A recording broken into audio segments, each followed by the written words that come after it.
The Gatekeeper. Explanation in support of insight meditation practice extracted from Venerable Mahāsī Sayādaw, Venerable Sayādaw u Sīlānanda, and Venerable Sayādaw u Paṇḍita. Selected by Tharmanaykyaw. Meaning of noting. The word noting means to pay attention to a meditative object, purpose to be aware of phenomena that are really happening from moment to moment. What matter? In vipassana meditation, what you name or say doesn't matter. What really matters is to know or perceive. Don't change the object yet. Don't change the object yet. Even though another object may arise, there is no need to change it if attention on the primary object is not distracted. Sitting meditation. During the sitting meditation, you are supposed to note rising and falling of the abdomen as the primary object. When the secondary objects, such as pain, wandering thoughts, become prominent, you can note them too. Not a problem.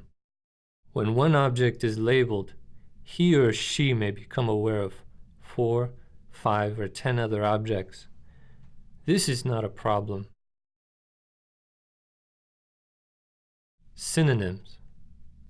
The point of this commentary is that contemplation of mind, cittanupassana, is noting the mind the moment it arises. Here I translate the word salakento as one observes. In other words, a person notes. The terms to note, to observe, and to bear in mind are all synonyms for the purposes of insight practice. Never out of sight. Yogis should behave like these 3 persons: a footballer, a badminton player, and a boxer. A footballer never loses sight of the football. A badminton player never loses sight of the shuttlecock. A boxer never loses sight of his opponent's movements. So too, the yogi has to try not to lose sight of the object of mindfulness. Mind your speed. When driving on the freeway, one may be driving at 60 or 70 or even 80 miles per hour. Driving at that speed, one will not be able to read some of the signs on the road. If one wants to read those signs, it is necessary to slow down. Nobody has to say slow down, but the driver will automatically slow down in order to see the signs. In the same way, if yogis want to pay closer attention to the movements of lifting, moving forward, putting down and pressing the ground, they will automatically slow down. Only when they slow down can they be truly mindful and fully aware of these movements. Keep it on. The practice of mindfulness meditation can be compared to boiling water. If one wants to boil water, one puts the water in a kettle, puts the kettle on a stove, and then turns the heat on. But if the heat is turned off, even for an instant, the water will not boil, even though the heat is turned on again later. If one continues to turn the heat on and off again, the water will never boil. In the same way, if there are gaps between the moments of mindfulness, one cannot gain momentum, and so one cannot attain concentration. That is why yogis at our retreats are instructed to practice mindfulness all the time that they are awake, from the moment they wake up in the morning until they fall asleep at night. Practice makes perfect. In the beginning, as the mind wanders here and there, the yogi may miss noting many things, but he should not be disheartened. Every beginner meditation encounters the same difficulty. But as he becomes more practiced, he becomes aware of every act of mind wandering until eventually the mind does not wander anymore. There is a saying, practice makes perfect. Patience leads to Nibbana. This saying is most relevant in meditational effort. One must be patient in meditation. If one shifts or changes one's posture too often because one cannot be patient with the sensation of stiffness or heat that arises, concentration cannot be developed. If concentration cannot develop, insight cannot result, and there can be no attainment of Magga, the path that leads to Nibbana. Phala, the fruit of that path, and Nibbana. That is why patience is needed in meditation. If you want to develop concentration, you must have patience. If you want to gain insight knowledge, you must have patience. If you want to attain Magga Jnana and Phala Jnana, you must have patience. If you want to become Sotapanna, you must have patience. If you want to become Sakadagami, you must have patience. If you want to become Anagami, you must have patience. If you want to become Arahat, you must have patience. If you want to attain Nibbana, you must have patience. No pain, no gain. In the beginning of the yogi's meditational practice, these sensations may tend to increase and lead to a desire to change his posture. This desire should be noted, after which the yogi should go back to noting the sensations of stiffness, heat, etc. One should not immediately give up one's meditation on the appearance of such sensations and change one's meditational posture. One should go on patiently, just noting as stiffness, stiffness, or hot, hot. Moderate sensations of these kinds will disappear if one goes on noting them patiently. When concentration is good and strong, even intense sensations tend to disappear. One then reverts to noting the rising and falling of the abdomen. One will, of course, have to change one's posture if the sensations do not disappear, even after one has noted them for a long time, and if, on the other hand, they become unbearable. One should then begin noting as wishing to change, wishing to change. Then you should change your posture slowly and mindfully. There is a saying, no pain, no gain.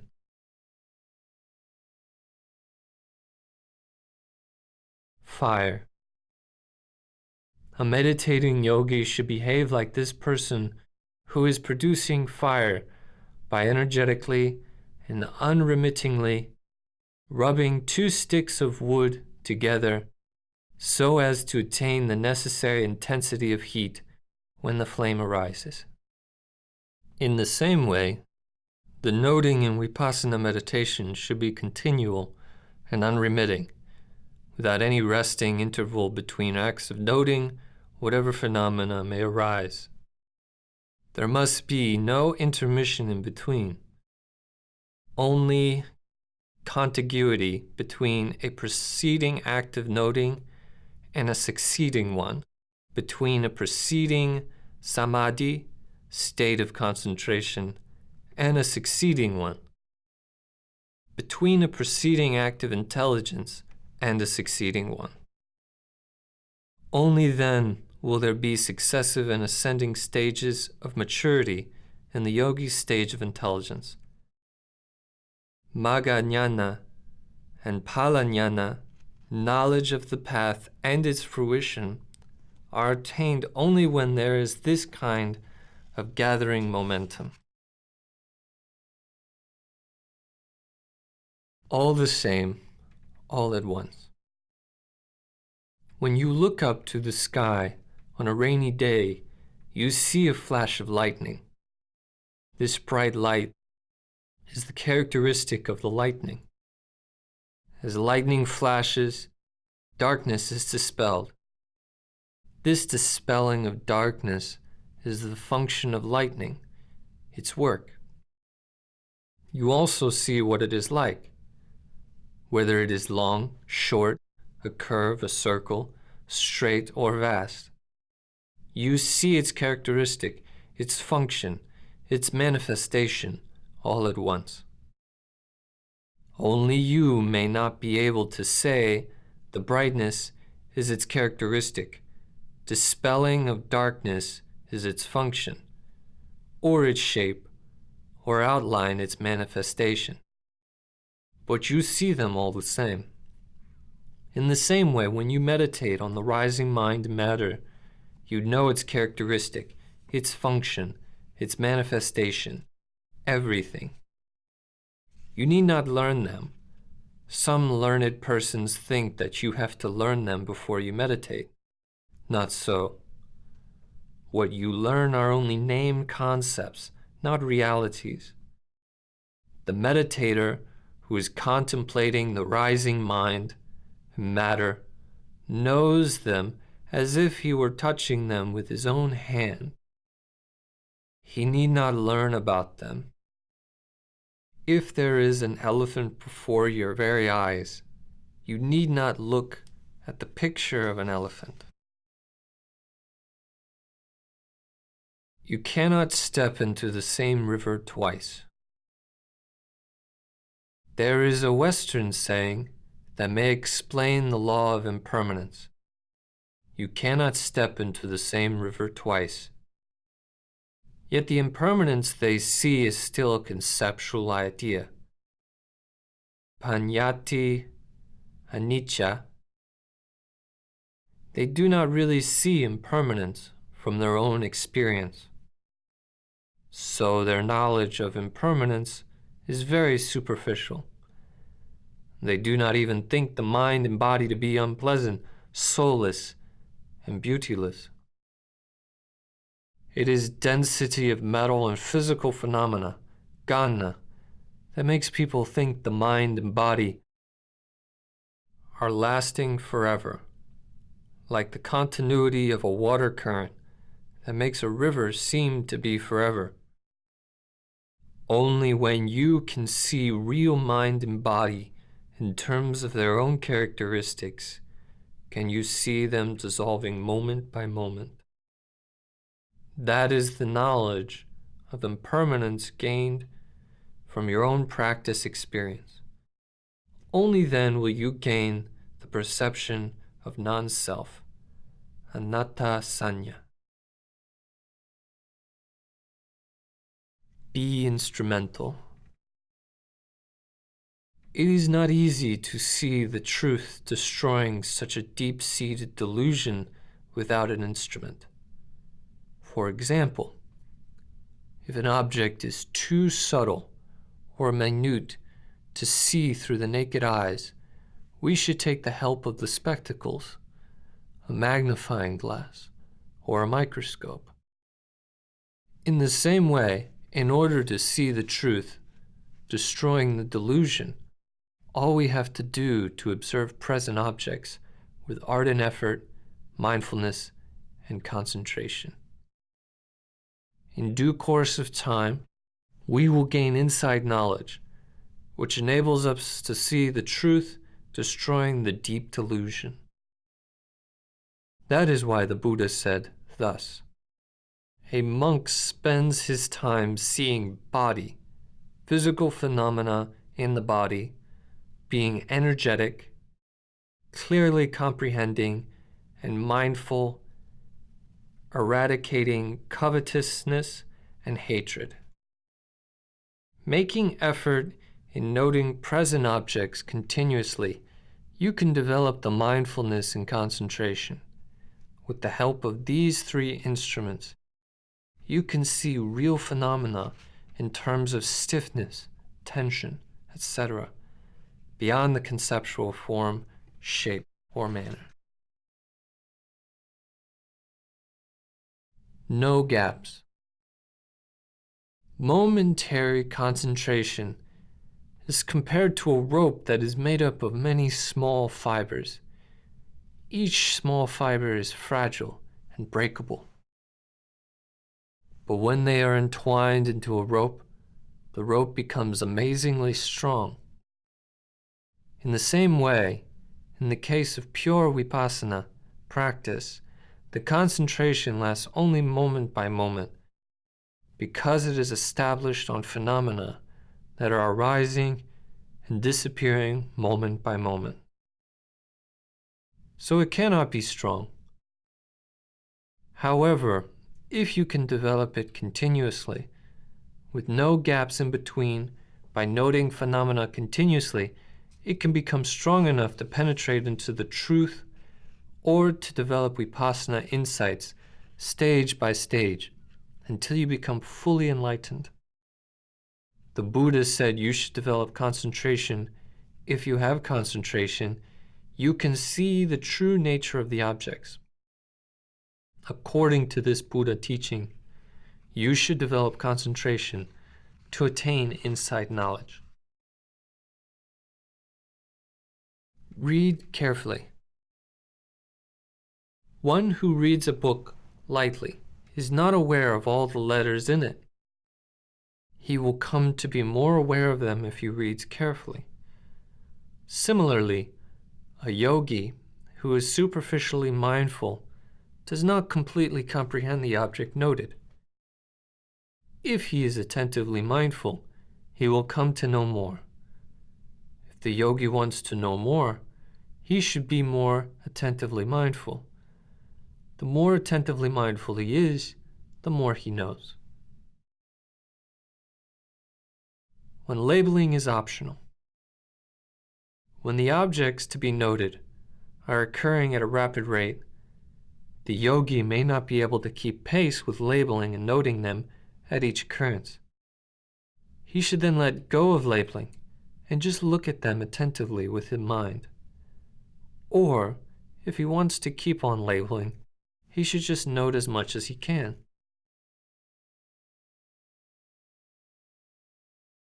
Magnifying power. One can see even minute things under a strong magnifying glass. A yogi can see even a minute phenomena when the power of concentration is strong. An empty bottle. If one country intrudes into another, for example, they may not be able to occupy the whole country at once. They have to occupy one division after another. Another example is when an empty bottle is filled up with water, drop by drop.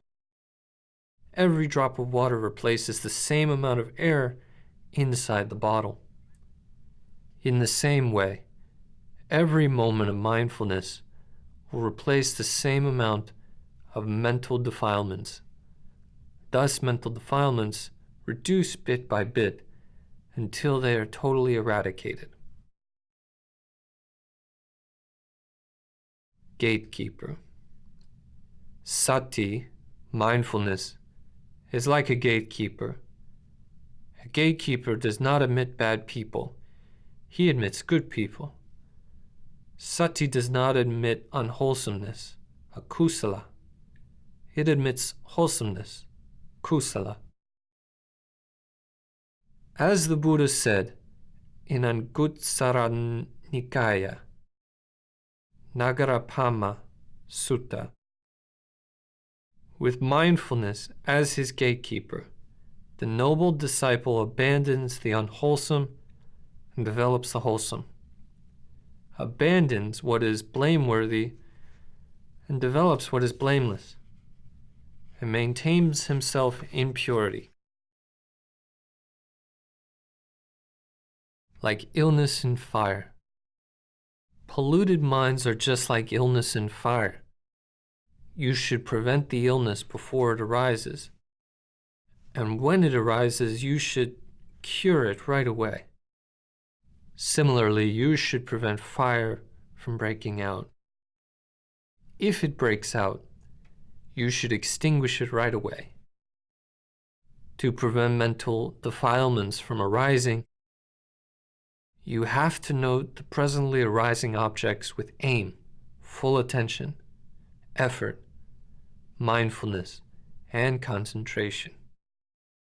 And when these defilements arise, you should cure them right away by noting them as soon as you can. Anyway, prevention is always better than cure.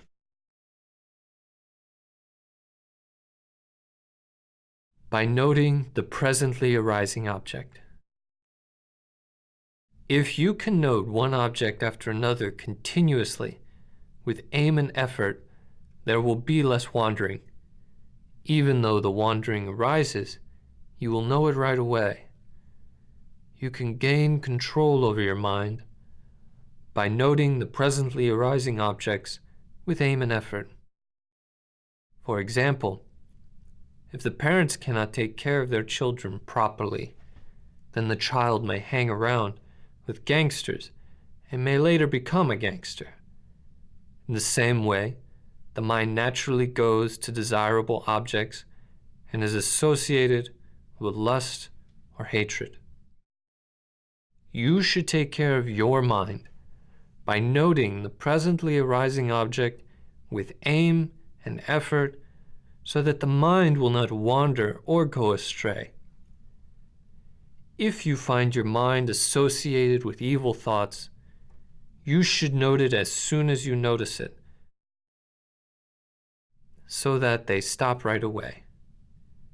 It is what is called Citta Nupassana, contemplation on the mind.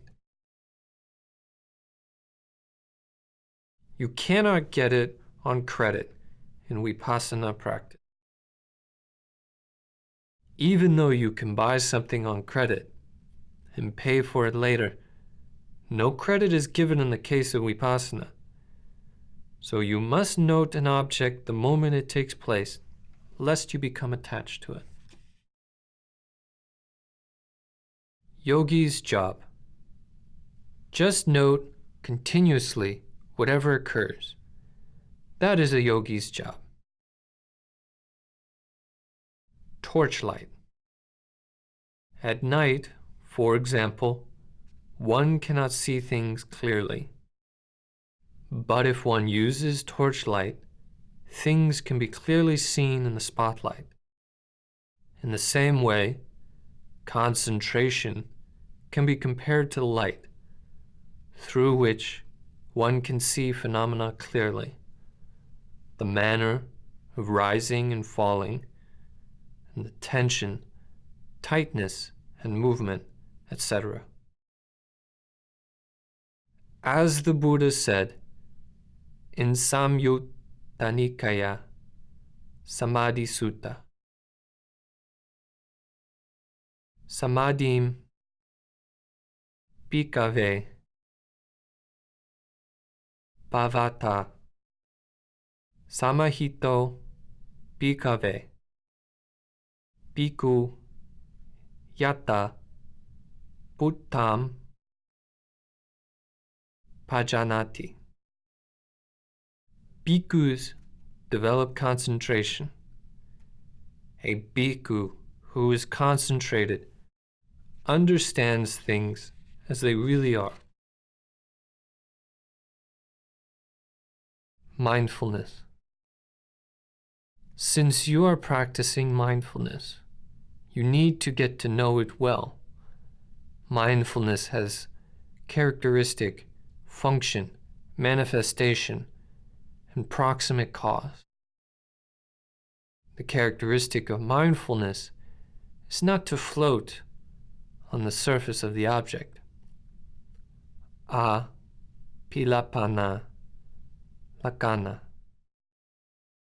The characteristic of mindfulness is to penetrate deep into the aware object.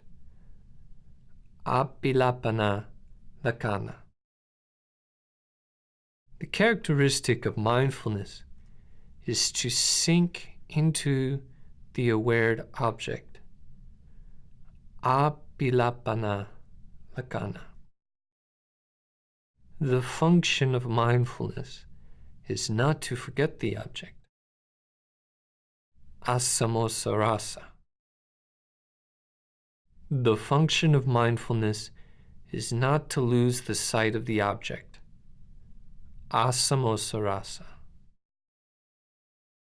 The manifestation of mindfulness is to go face to face with the object. Visaya, Vimukha, Bhava, Pachu, Patana. The manifestation of mindfulness is to protect the mind from defilements. Araka, Pachu, Patana. The manifestation of mindfulness is to prevent the defilements from arising. Avarana. The manifestation of mindfulness is to keep the mind secure against the defilements. Kuti. The proximate cause of mindfulness is the accurate perception of the sense objects. Tira, Sanya, Padatana. Suppose you are doing research. Every moment, different phenomena are arising.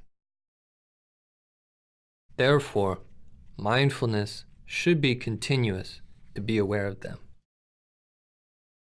By being aware of one object after another, you can sustain mindfulness. You will not lose sight of the object. Suppose you are doing research. You should try your best not to lose sight of what you are observing. In the same way, you should note one object after another, so that you will not lose sight of the object. This is the function of mindfulness. Look at the Buddha's image. For example, if you want to take a look at the Buddha's image, you should face towards the image. Your attention should go face to face with the Buddha's image, so as to see it. In the same way, the mindfulness goes face to face with the object. In the case of vipassana practice, the noting mind should be face to face with the meditative object, so that it can be concurrent with the object. This is the manifestation of mindfulness. A cork and a rock. If you throw a cork into the water, for example, it will float on the surface, whereas a rock will sink into the water. In the same way, the mindfulness will sink into the aware object. To explain from a practical aspect, if you note an object with aim and effort, the mind will sink into the object and experiences the phenomena involved. This is the characteristic of the mindfulness. Pile of merit. One moment of noting is available in each second. Thus, 60 moments in a minute, 3,600 in an hour, and 72,000 a day, except for the 4 hours for sleeping. This is a huge pile of merit. As the Buddha said, in Samyutta Nikaya, Akusalarasi Sutta. If bhikkhus, one were to say of anything, a heap of the wholesome, it is about the 4 establishments of mindfulness that one could rightly say this. For this is a complete heap of the wholesome, that is, the 4 establishments of mindfulness. Yatta pakatam vipassana pikiniveso. The Satipatthana Sutta mentions 4 categories of meditative objects, such as physical objects, sensational object, mental object, and general object. You should start practicing Satipatthana meditation with the object that is most prominent. Visuddhi Magga Mahātika, sub-commentary on the path of purification, says, Yattapa katam vipassana pikiniveso equals vipassana focuses on whatever is prominent. Among the 4 categories, the physical object is mentioned first, because it is the most prominent. And this category consists of 2 kinds, 4 fundamental elements, Mahābhuta, and dependent elements, Upadaya. The 4 fundamental elements are more prominent than the other dependent elements. Again, among these 4 fundamental elements, the air element, characterized by stiffness, tension, movement, etc., is the most prominent. That is why you should give priority to noting the air element that is obvious, especially in the in and out breathing, rising and falling of the abdomen, or lifting, moving, and placing of the feet. When a child starts going to school, for example, the first lessons he learns should be few and simple, so that he can learn well. In the same way, at the beginning of the practice, one should start practicing with objects that are easily perceivable or prominent. Otherwise, he or she might get confused.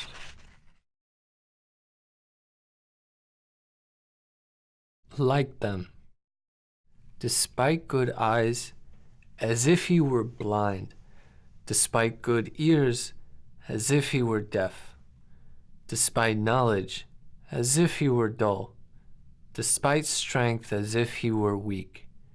Moreover, if beneficial, he should lie down as if dead. River Ganges. Bhikkhus, just as the river Ganges slants, slopes, and inclines towards the east, so too bhikkhus, a bhikkhu who develops and cultivates the 4 establishments of mindfulness, slants, slopes, and inclines towards Nibbana. Let the flesh and blood dry up. The scriptures are emphatic on the necessity of developing the very qualities of energetic vigor, which consists of 4 limbs: Vetietis, Katu, Ranga, Viriya, in the practice of meditation. In the hard struggle, one may be reduced to a mere skeleton of skin, bone, and sinew when his flesh and blood wither away and dry up, but he should not give up his efforts so long as he has not attained whatever is attainable by manly perseverance, energy, and endeavor.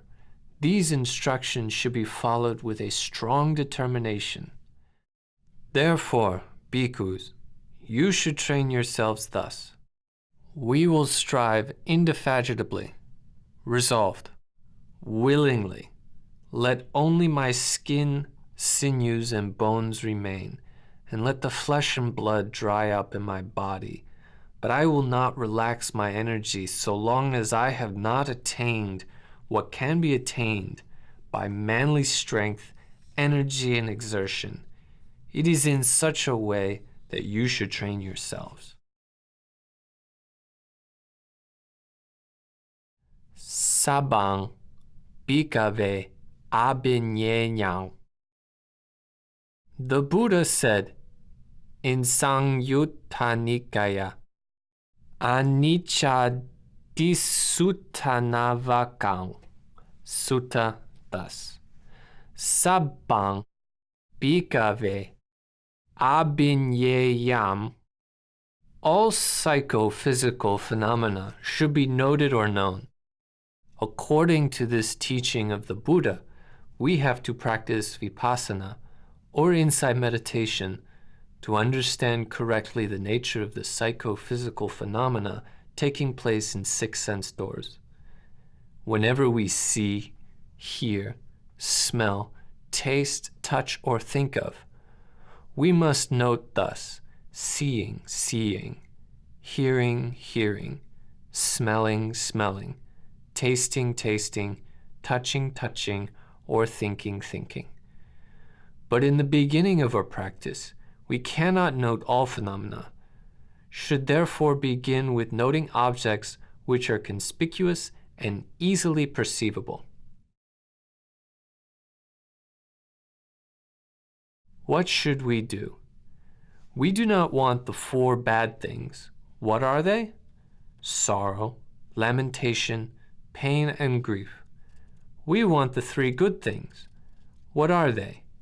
Purification of mind, the noble path, and nibbana. If we want to be free from the 4 bad things and to attain the 3 good things, what should we do? We should practice mindfulness meditation. Non-decline. Bhikkhus, I will teach you these 6 qualities that lead to non-decline. Listen and attend closely. I will speak. Yes, Bhante, those bhikkhus replied. The Blessed One said this. And what, bhikkhus, are the 6 qualities that lead to non-decline?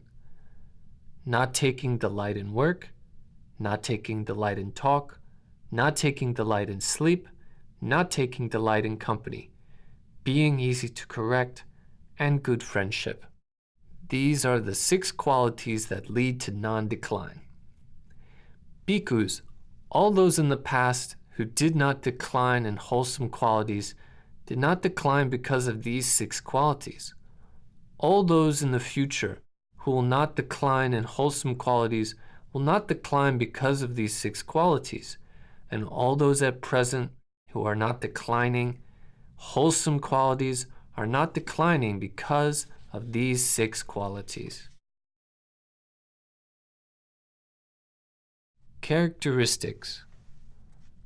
Only when the individual characteristics of phenomena are seen will the conditional characteristics of phenomena become manifest.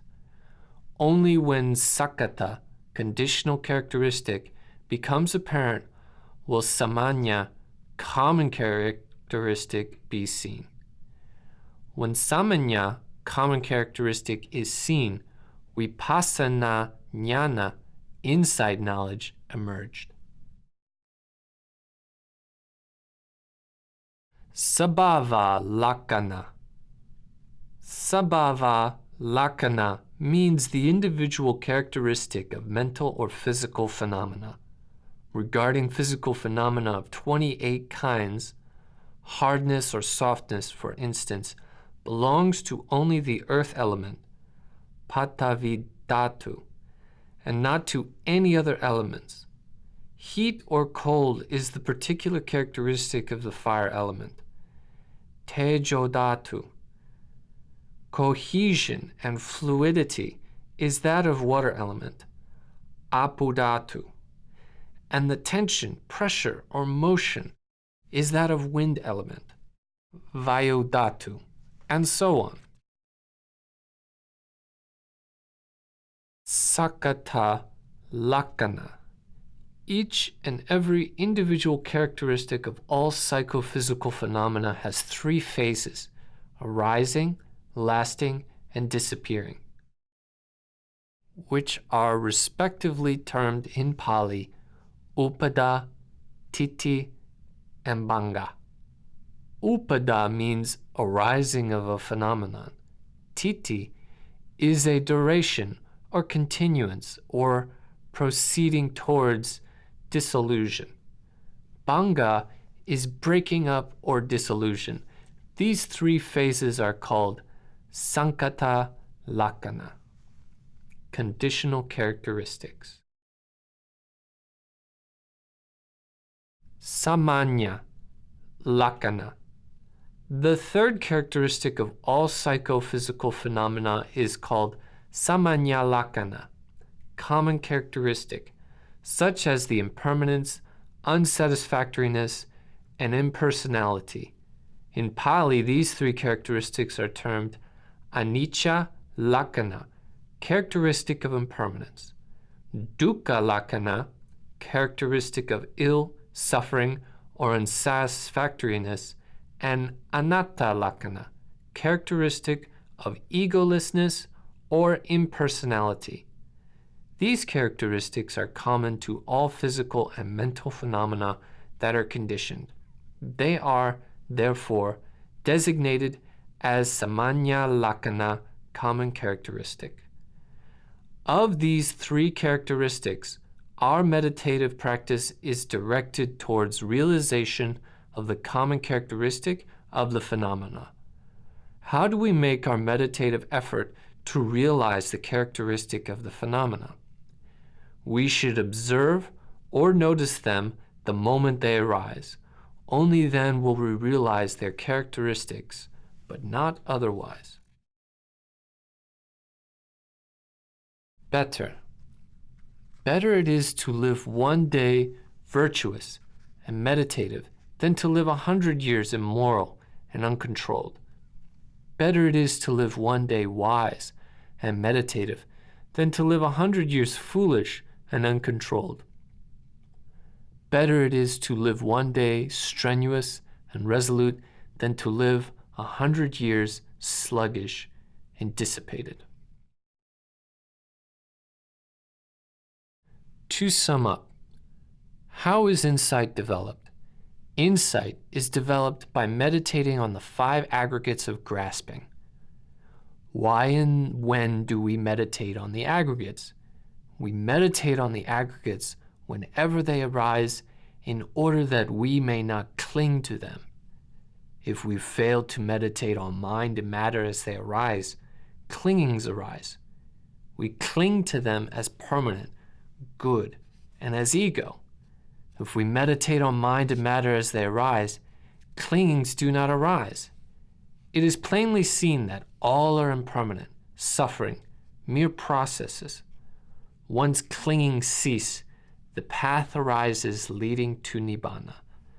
These, then, are the elements of insight meditation. Just as if you are seeing it with your eyes, you will find the abdomen rising when you breathe in and falling when you breathe out. The rising should be noted mentally as rising, and the falling as falling. If the movement is not evident by just noting it mentally, keep touching the abdomen with the palm of your hand. Do not alter the manner of your breathing, neither slow it down nor make it faster. Do not breathe too vigorously either. You will tire if you change the manner of your breathing. Breathe steadily as usual, and note the rising and falling of the abdomen as they occur, noted mentally, not verbally. In Vipassana meditation, what you name or say doesn't matter. What really matters is to know or perceive. While noting the rising of the abdomen, do so from the beginning to the end of the movement, just as if you are seeing it with your eyes. Do the same with the following movement. Note the rising movement in such a way that your awareness of it is concurrent with the movement itself. The movement and the mental awareness of it should coincide in the same way as a stone thrown hits the target. Similarly with the falling movement.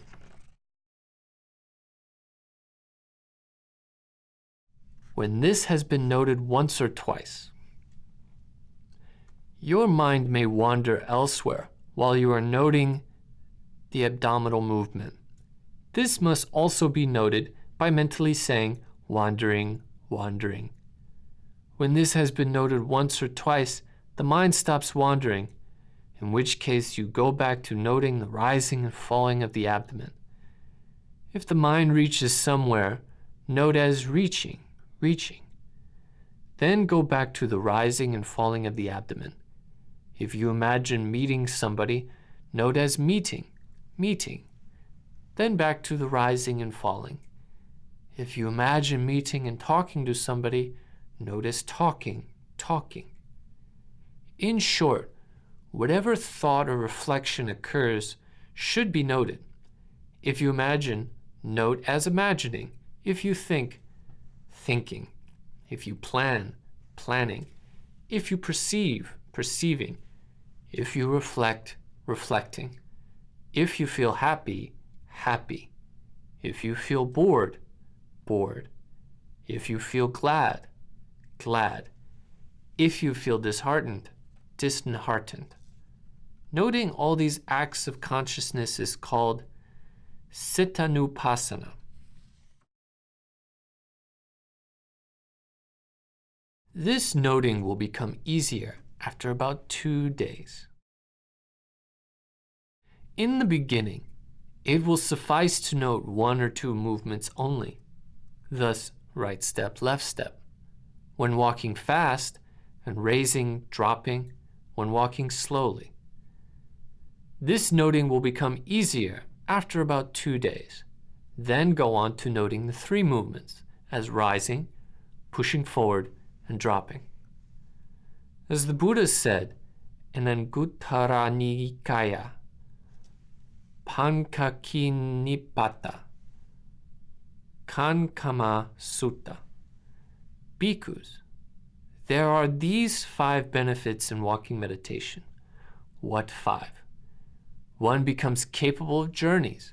One becomes capable of striving. One becomes healthy. What one has eaten, drunk, consumed, and tasted is properly digested. The concentration attained through walking meditation is long-lasting because these are the 5 benefits in walking meditation. The last benefit is the most important for the practice. If you can develop the concentration in walking and carry it to sitting practice continuously, you can make faster progress in the practice. The rise and fall. Better it is to live one day seeing the rise and fall of things than to live 100 years without ever seeing the rise and fall of things. Itchiness.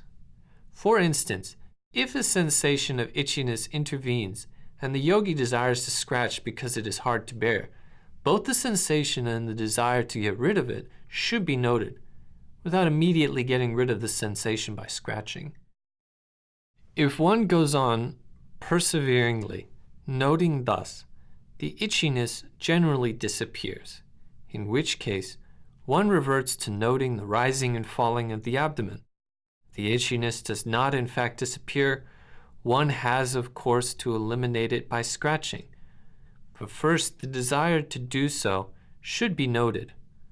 All the movements involved in the process of eliminating this sensation should be noted, especially the touching, pulling and pushing, and scratching movements, with an eventual reversion to noting the rising and falling of the abdomen. Need not take long. When samadhi, concentration, and jnana, insight, are strong, the distinctive knowledge can come at any moment. It can come in a single bend of the arm or in a single stretch of the arm. Such attainment can come at any moment and need not take long. That is why the yogi should note with diligence all the time. He should not relax in his noting, thinking this little lapse should not matter much. In the commentary on Pugala Paṇḍita, the following occurs: making strenuous efforts in insight meditation with the strength of implicit faith in it, an individual can realize the knowledge of the path and its fruition while walking, standing, sitting, lying down, or taking light food or heavy meals. The resting time for the yogi. The time he is asleep is the resting time for the yogi. But for the really serious yogi, he should limit his sleeping time to about 4 hours. This is the midnight time, permitted by the Buddha. 4 hours sleep is quite enough. If the beginner in meditation thinks that 4 hours sleep is not enough for health, he may extend it to 5 or 6 hours. 6 hours sleep is clearly enough for health. At other times, in his waking moments, he should be noting continuously and without rest. That is why, as soon as he awakens, he should note the awakening state of his mind as awakening, awakening. If he cannot yet make himself aware of this, he should begin noting the rising and falling of the abdomen. Mindful and clearly comprehending after noting in his mind the idea of rising. As the Buddha said in Tharmanaykyaw, Tika Nipata, Apanyaka Sutta. And how is a bhikkhu intent on wakefulness? Here, during the day, while walking back and forth and sitting, a bhikkhu purifies his mind of obstructive qualities. In the first watch of the night, while walking back and forth and sitting, he purifies his mind of obstructive qualities. In the middle watch of the night, he lies down on the right side in the lion's posture, with one foot overlapping the other, mindful and clearly comprehending, after noting in his mind the idea of rising. After rising, in the last watch of the night, while walking back and forth and sitting, he purifies his mind of obstructive qualities. It is in this way that a bhikkhu is intent on nothing else. When you note rising, the rising is one thing. The awareness is one thing. Only these two exist. When you note falling, the falling is one. The awareness is one. Only these two. The knowledge comes clear in you of its own accord. When you lift one foot in walking, one is the lifting, the other is the awareness. Only these two exist. When you push it forward, the pushing and the awareness. When you put it down, the putting down and the awareness. Matter and awareness. These two only, nothing else. Both concepts and realities appear to the beginner. If you note left, right, only concepts like legs will appear to you. If you note rising, falling, only concepts like the abdomen will appear to you. This may be true to some of the beginners, but it is not true to think that the concepts will keep coming up. Both concepts and realities appear to the beginner. Some people instruct the beginners to meditate on realities only. This is impossible. To forget concepts is quite impracticable at the beginning. What is practicable is to observe concepts combined with realities. As your mindfulness and concentration grow stronger, all the concepts disappear. The Buddha himself used the language of concepts and told us to be aware, I am walking, etc., when we walk, bend, or stretch. He did not use the language of realities and tell us to be aware. It is supporting, moving, etc. Although you meditate using the language of concepts like walking, bending, stretching, as your mindfulness and concentration grow stronger, all the concepts disappear and only the realities like support and moving appear to you. When you reach the stage of the knowledge of disillusion, although you meditate, walking, neither the legs nor the body appear to you. Only the successive movements are there. Although you meditate, bending, there will not be any arms or legs, only the movement. Although you meditate, rising, falling, there will be no image of the abdomen or the body, only the movement out and in. These, as well as swaying, are functions of the air element. If there is cause, there is effect. Mind and matter are found to be working in a pair. Only when there is intention to bend is there the form bending. Only when there is intention to stretch is there the form stretching. There is effect only when there is cause. Only when there is something to see do you see. If there is something to see, you can't help seeing it. You hear when there is something to hear. You feel happy only when there is reason to be happy. You worry when there is cause to worry. If there is cause, there is effect. You cannot help it. There is nothing that lives and does what it desires. There is no self, no ego, no I. Only process of arising and passing away. Buddha taught walking meditation 2 times. In the great discourse on the foundations of mindfulness, the Buddha taught walking meditation 2 times. In the section called Postures, he said that a monk knows, I am walking when he is walking, knows I am standing when he is standing, knows I am sitting when he is sitting, and knows I am lying down when he is lying down. In another section called Clear Comprehension, the Buddha said, a monk applies clear comprehension in going forward and in going back. Clear comprehension means the correct understanding of what one observes. To correctly understand what is observed, a yogi must gain concentration. And in order to gain concentration, he must apply mindfulness. Therefore, when the Buddha said, monks, apply clear comprehension, we must understand that not only clear comprehension must be applied, but also mindfulness and concentration. Thus, the Buddha was instructing meditators to apply mindfulness, concentration, and clear comprehension while walking, while going forward and back. Walking meditation is, thus, an important part of this process. Before the yogi falls asleep, how should he note? All movements involved in lying down and arranging the arms and legs should be carefully and unremittingly noted.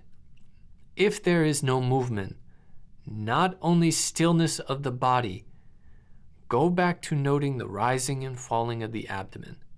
Even when it is getting late and time for sleep, the yogi should not go to sleep yet, dropping his noting. A really serious and energetic yogi should practice mindfulness as if he were foregoing his sleep altogether. He should go on meditating until he falls asleep. After awakening, how should the yogi note? As soon as he awakens, he should note the awakening state of his mind as awakening. If he cannot yet make himself aware of this, he should begin noting the rising and falling of the abdomen. If he intends to go up from bed, he should note as intending to get up. He should then go on to note the changing movements he makes as he arranges his arms and legs. When he raises his head and rises, note as rising, rising. When he is seated, note as sitting, sitting. If he makes any changing movements as he arranges his arms and legs, all of these movements should also be noted. If there are no such changes, but only sitting quietly, he should revert to noting the rising and falling movements of the abdomen. Your mindfulness or awareness cannot follow. It is only when you act slowly that your concentration, mindfulness, and insight knowledge can keep up with the objects. That's the reason why you have to start the practice by doing everything slowly and mindfully. Indeed, in the beginning, if you do things fast, your mindfulness or awareness cannot follow. The monk who wants to cultivate the mindfulness directed to boy should do so diligently by not giving up mindfulness, just like the man who is holding a bowl of oil in the hand. Just like a person would carry an oil pot filled to the rim without letting it spill. In the same way, one who wishes to attain Nibbana, which one has not attained before, should protect one's mind well.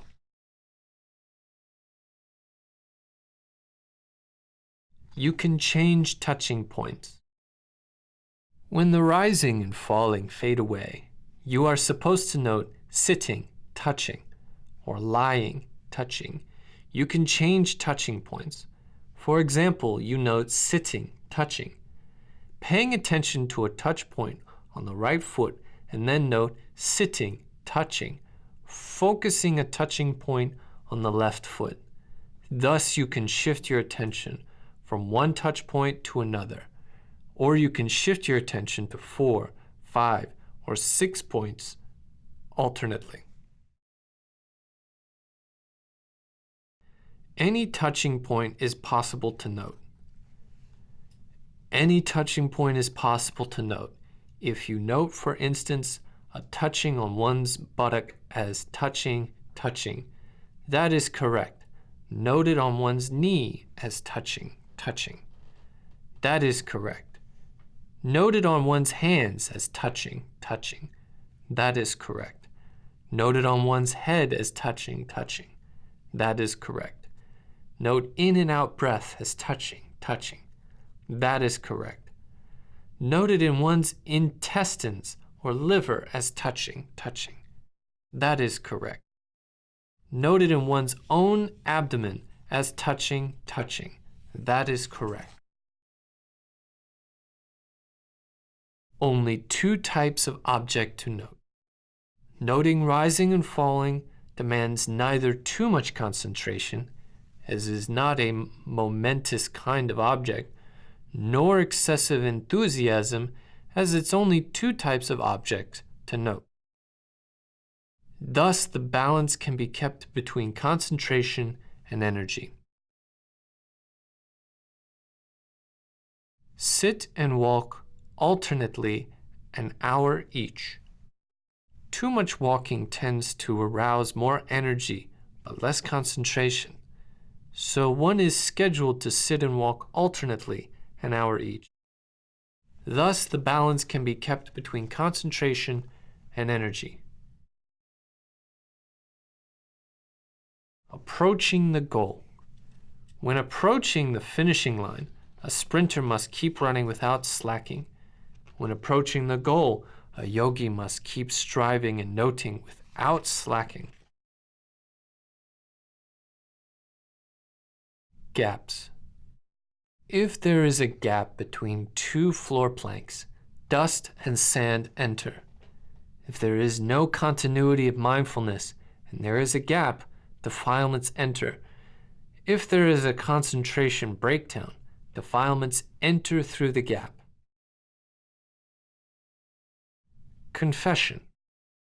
When a criminal is interrogated intensively and repeatedly, he has to confess the truth. When the object of mindfulness is noted intensively and repeatedly, It has to reveal the truth of impermanence, suffering, and being mere phenomenon, without having any abiding self. Getting closer to Nibbana. Each step of a person walking towards the Shwedagon Pagoda takes him a step closer to it, whether he is interested in getting there or not. Each noting of a yogi mindfully walking on the path through Nibbana bring him closer to Nibbana, whether he is interested in getting there or not. Sharp and bright. A knife is sharp only if it is whetted, otherwise it becomes blunt. Brass vessels are shiny only if they are polished, otherwise they become dull. Similarly, a yogi's insight is sharp and bright only if he is mindful. Swim to Nibbana. A swimmer has to keep his arms and legs moving all the time. A yogi cannot afford to give any rest to the application of mindfulness. He too has to keep it moving all the time. 8. Maganga. The Dhammas comprising the 8 Maganga are taking place. This is how they take place. The effort to note is Samma Vayama, right effort. The act of mindfulness is Samma Sati, right mindfulness.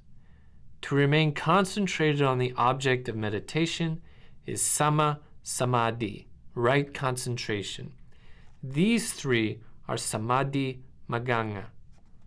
Rightly understanding the object of meditation is right view.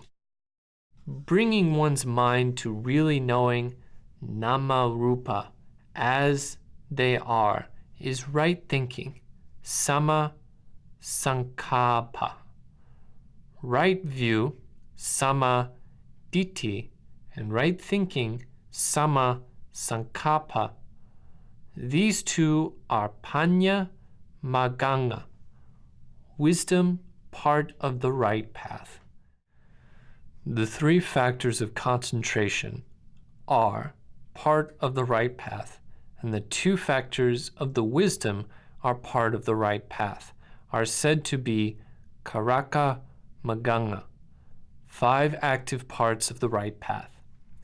In the commentary, they are described as 5 workers, Maganga. In worldly life, if a job can only be done by 5 workers as a team, it needs to be done by them unitedly, in harmony. In the same way, these 5 active parts of the right path are in harmony with every act of noting and knowing. Every time these 5 active parts of the right path gather strength through such harmony, extraordinary vipassana insight develops. Next, abstaining from unwholesomeness, some bodily acts of killing, stealing, and illicit sexual conduct is Samma Kamanta. Abstaining from verbal acts of telling lies, backbiting, abusing, and fruitless speech is Samma Vacha. Abstaining from wrong means of livelihood is Samma Ajiva. These 3 are Sila Maganga. These Maganga are accomplished with the taking and observing of the precepts. So are they with every act of noting. So are they 8 Maganga developed with every act of noting, with the attainment of Nibbana getting nearer and nearer in the same way as in walking. Every step brings one nearer and nearer to one's destination. So also, the yogi attains Nibbana with the last act of noting. Creepers and weeds. If a tree is overgrown with creepers and weeds, it cannot develop. If the mind is overgrown with creepers and weeds of hindrances, it cannot develop. What is Satipatthana? Satipatthana is mindfulness of a noted object by entering it, rushing into it, spreading over it so that the mind enters the noted object, i.e., the rising movement of the abdomen rushes into it, spreads all over it so that it, the mind, stays closely and firmly on it, the object. The process is the same when noting falling and so on. Seeing impermanence. Vipassana is the insight knowledge that perceives the arising objects in the light of the threefold characteristics of impermanence, suffering, and being mere phenomena. When a hot sensation is noted as heat, the heat that is occurring is anicca, an impermanent thing. The disappearance of the heat after its appearance is anicca lakkhana, the characteristic of impermanence. And comprehending that it is impermanence after seeing its disappearance is aniccanupassana, contemplation of impermanence. Of the three characteristics, if impermanence is seen, then suffering and non-self can also be considered seen. Fresh, clean air. Fresh, clean air is necessary for life. Without it, one becomes dizzy or unhealthy or even dies. If you practice a lot to easily get the fresh, clean air of Satipatthana, it is likely to be with you everywhere.